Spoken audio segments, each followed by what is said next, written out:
Баршаларыңызға қайырлы күн. Бүгін осындай өте дәмді, әрі қытырлап тұратын бөректің дайындалу жолымен бөлісетін боламын. Ол үшін ең алдымен құрғақ ыдысымызға қажетті мөлшерде ұнды салып, оның үстіне бір жұмыртқа, біраз қасық тұз және де жылы суды қосып, жақсылап жұп-жұмсақ, қолға жабыспайтын қамыр илеп аламын.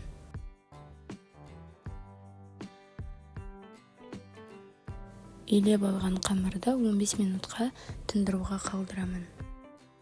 Осы уақыт аралығында салмасын дайындаймын. Ол үшін мен картошка пайдаландым. Сіздер әртүрлі көкөніс түрлерін немесе фаршты да қосып пайдалансаңыздар болады. Осылай картошкаларды кубиктап, яғни сақтап, турап дайындап алдым. Менің каналыма қолдау білдіріп, анасы лайк басып, маған тіркелмеген болсаңыз, тіркеліп алыңыз. Енді осы дайындап алған салманың үстіне дәміне қарай тұз бұрышын қосып, жақсылап араластырамын.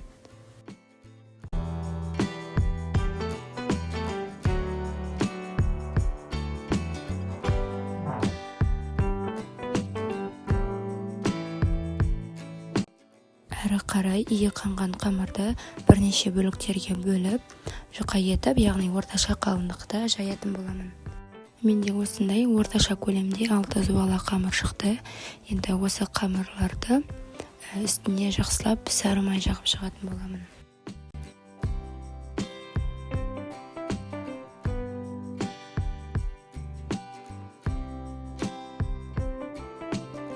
Сары майды осылай ерітіп алып, қамырға толықтай жағып шығатын боламын. Жалпы сары майдың проценті жоғары болуы өте маңызды.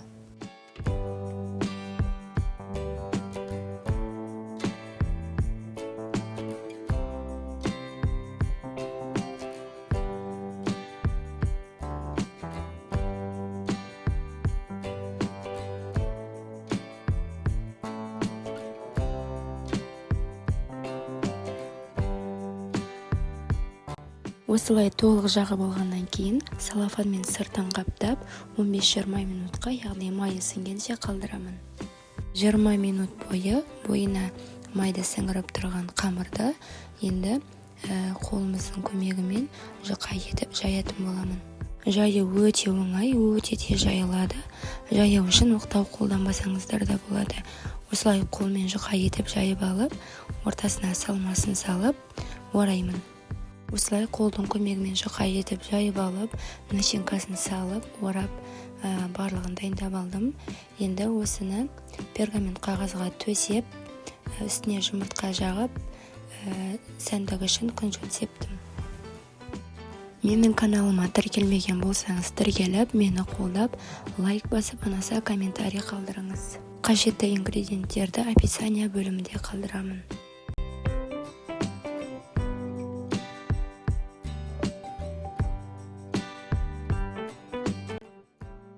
Алдын ала 200 градуста пешті қыздырып қойып, бөректерді 30-35 минут бойы пісіріп аламын.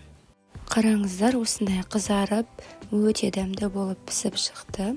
Сіздер де тура осы рецептпен жасап көріңіздер, рас болсын.